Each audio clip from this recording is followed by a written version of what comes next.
हर एक की लाइफ में एक ऐसा सिचुएशन ज़रूर आती है जब उसे हॉस्पिटल में जाके इंजेक्शन लगवाना पड़ता है अपनी बीमारी को ठीक करवाने के लिए।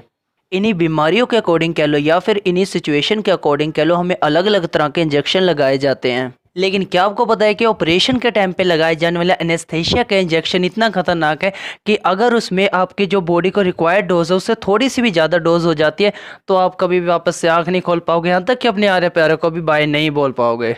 एनेस्थेशिया ऐसी दवाइयाँ होती है जिसका इस्तेमाल ऑपरेशन या फिर किसी तरह की सर्जरी करने से पहले किया जाता है ताकि जो पेन उस सर्जरी या ऑपरेशन से होने वाला है पेशेंट को वो उतना पेन फील ना कर सके और ऑपरेशन या फिर सर्जरी वो अच्छे तरीके से पूरी हो सके। अगर हम बात करें कि हमारे पास कितनी एनेस्थेटिक दवाइयाँ होती है तो यहाँ पर हमें दो तरीके की एनेस्थेटिक दवाइयाँ देखने को मिलती हैं। एक होती है जनरल एनेस्थेटिक और दूसरी होती है हमारी लोकल एनेस्थेटिक। अगर हम बात करें लोकल एनेस्थेटिक की तो लोकल एनेस्थेटिक वो दवाइयाँ होती है जो कि बॉडी के एक पर्टिकुलर रीजन में लगाई जाती है ताकि वहाँ की जो सेंसेशन है वो कम हो सके और जो भी प्रोसीजर वहाँ पर किया जाएगा पेशेंट को वहाँ पर पेन फील ना हो। एग्जाम्पल के लिए आपके परिवार का कोई सदस्य या कभी आप भी दांत निकलवाने गए होंगे तो आपने नोटिस किया होगा कि जो डॉक्टर है वो सिर्फ हमारे दांत वाले रीजन को ही सुन करता है, ना कि हमारी पूरी बॉडी को। अगर बात करें हम जनरल एनेस्थेटिक की तो जनरल एनेस्थेटिक ऐसी दवाई होती है जिसमें हमारी पूरी बॉडी को ही सुन किया जाता है और पेशेंट पूरा अनकॉन्शियस हो जाता है, उसे नहीं पता होता कि उसके आसपास क्या हो रहा है। अगर हम बात करें यहाँ पे जनरल एनेस्थेटिक को देने के तो यहाँ पर 3 स्टेप्स को फॉलो अप किया जाता है जनरल एनेस्थेटिक को पेशेंट को देने के लिए। स्टेज 1 की अगर बात करें तो स्टेज 1 तब शुरू होता है जब हम पेशेंट को दवाई देते हैं और यह तब तक रहता है जब तक कि पेशेंट अच्छी तरीके से अनकॉन्शियस नहीं हो जाता है।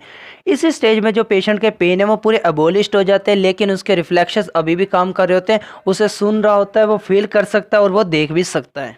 जो हमारा स्टेज 2 है वो तब शुरू हो जाता है जब हमारा पेशेंट अच्छे तरीके से अनकॉन्शियस हो जाता है। उसका जो रेस्पिरेशन रेट है वो बिल्कुल ही नॉर्मल रहता है। वो जो पेशेंट है उसका बीपी बढ़ने लग जाता है और प्यूपिल भी डायलेट हो जाता है, लेकिन यहाँ पे हमें कुछ प्रॉब्लम का सामना करना पड़ सकता है, जैसे पेशेंट वोमिटिंग करेगा, लाफ करेगा या फिर खांसी करने लग जाएगा।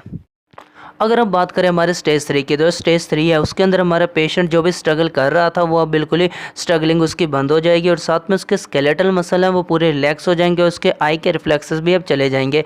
जो हमारा स्टेज 3 इसे को हम आगे 4 भागों में डिवाइड करते हैं। कुल मिलाकर अगर बात की जाए तो यही वो फेस है जिसके अंदर हमारा ऑपरेशन डन किए जाते हैं और इसमें भी कभी प्यूपिल बड़ा हो जाएगा, हमारी रेस्पिरेशन बिल्कुल ही लो हो जाएगी।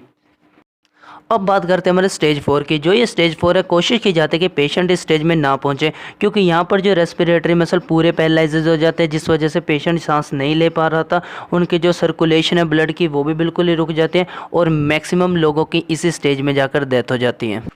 आई होप आपको वीडियो अच्छी लगे तो लाइक करें, कमेंट करें, दोस्तों के साथ शेयर करें और चैनल को सब्सक्राइब करना ना भूलें। मिलते हैं हमारी अगले वीडियो में।